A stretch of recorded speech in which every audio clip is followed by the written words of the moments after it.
Hello everyone, welcome back to my channel Z. Today we will be continuing Shatter Me by Tahereh Mafi. Today we are on chapter 17. Let's get started. I'm swimming in sunlight. Warner is holding open a door that leads directly outside, and I'm so unprepared for the experience I can hardly see straight. He grips my elbow to steady my path, and I glance back at him. We're going outside, I say it because I have to say it out loud, because the outside world is a treat. I'm so seldom offered because I don't know if Warner is trying to be nice again. I look from him to what looks like a concrete courtyard, and back to him again. What are we doing outside? We have some business to take care of. He tugs me towards the center of this new universe, and I'm breaking away from him, reaching out to touch the sky like I'm hoping it will remember me. The clouds are gray like they've always been, and they're sparse and unassuming. The sun is high, high, high, lounging against the backdrop, propping up its rays and redirecting its warmth in our general direction. I stand on tiptoe and try to touch it. The wind folds itself into my arms and smiles against my skin. Cool, silky, smooth air braids a soft breeze through my hair. This square courtyard could be my ballroom. I want to dance with the elements. Warner grabs my hand. I turn around. He's smiling. This, he says, gesturing to the cold gray world under our feet. This makes you happy? I look around. I realize the courtyard is not quite a roof, but somewhere between two buildings. I edge towards the ledge, and can see dead land and naked trees and scattered compounds stretching on for miles. Cold air smells so clean, I tell him. Fresh, brand new. It's the most wonderful smell in the world. His eyes look amused, troubled, interested, and confused all at once. He shakes his head, pats down his jacket, and reaches for an inside pocket. He pulls out a gun with a gold hilt that glints in the sunlight. I pull in a sharp breath. He inspects the gun, and in a way I wouldn't understand, presumably to check whether or not it's ready to fire.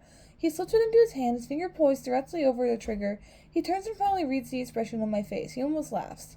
Don't worry, it's not for you. Why do you have a gun? I swallow hard. My arms tight across my chest. What are we doing up here? Warner slips the gun back into his pocket and walks to the opposite end of the ledge. He motions for me to follow him. I creep closer, follow his eyes, peer over the barrier. Every soldier in the building is standing not 15 feet below. I distinguish almost 50 lines, each perfectly straight, neat, perfectly spaced. So many soldiers standing single file, I lose count. I wonder if Adam is in the crowd. I wonder if he can see me. Scratch out. I wonder what he thinks of me now. Scratch out. The soldiers are standing in a square space almost identical to the one Warner and I occupy, but they're one organized mass of black pants, black shirts, shin-high black boots, not a single gun in sight. Each is standing with his left fist pressed to his heart, frozen in place.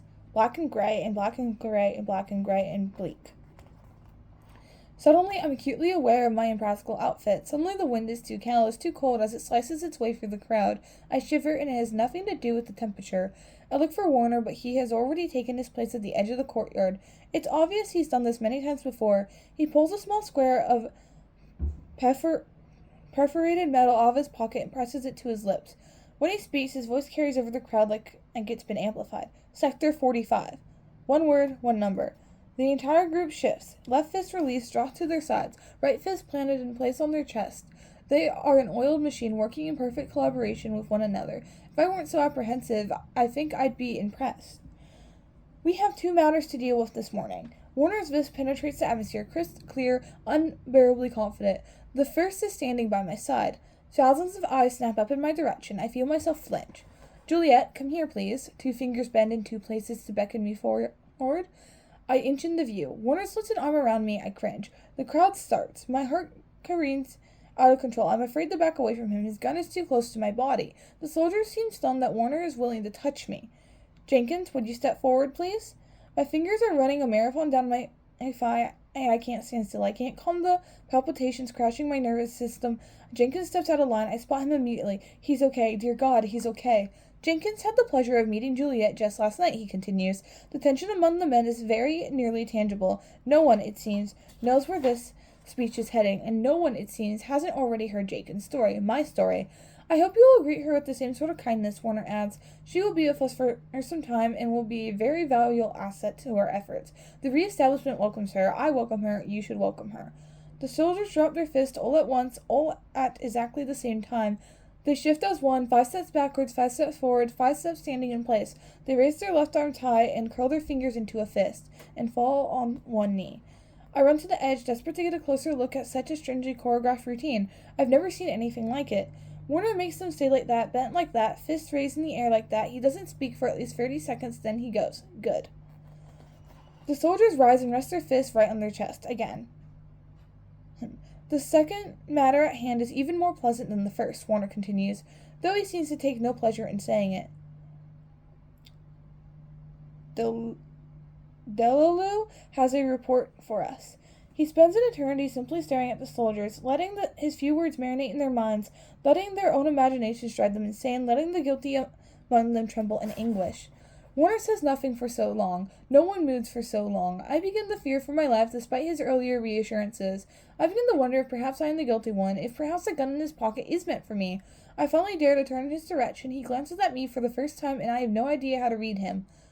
Delalu, he says, still looking at me. You may step forward.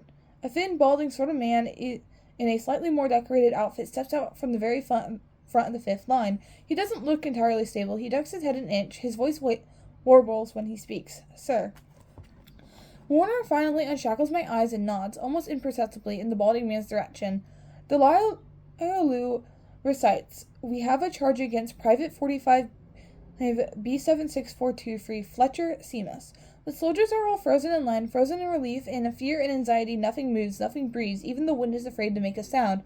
Fletcher. One word from Warner, and several hundred gnats snack in the same direction. Fletcher steps out of line. Ginger hair, ginger freckles, lips almost artificially red. His face is blank of every possible emotion. I've never been more afraid for a stranger in my life. Delalu speaks again. Private Fletcher was found on unregulated grounds fraternizing with civilians believed to be rebel party members. He had stolen food and supplies from storage units declared to Sector 45 citizens. It is not known whether he betrayed sensitive information. Warner levels his gaze at the gingerbread man.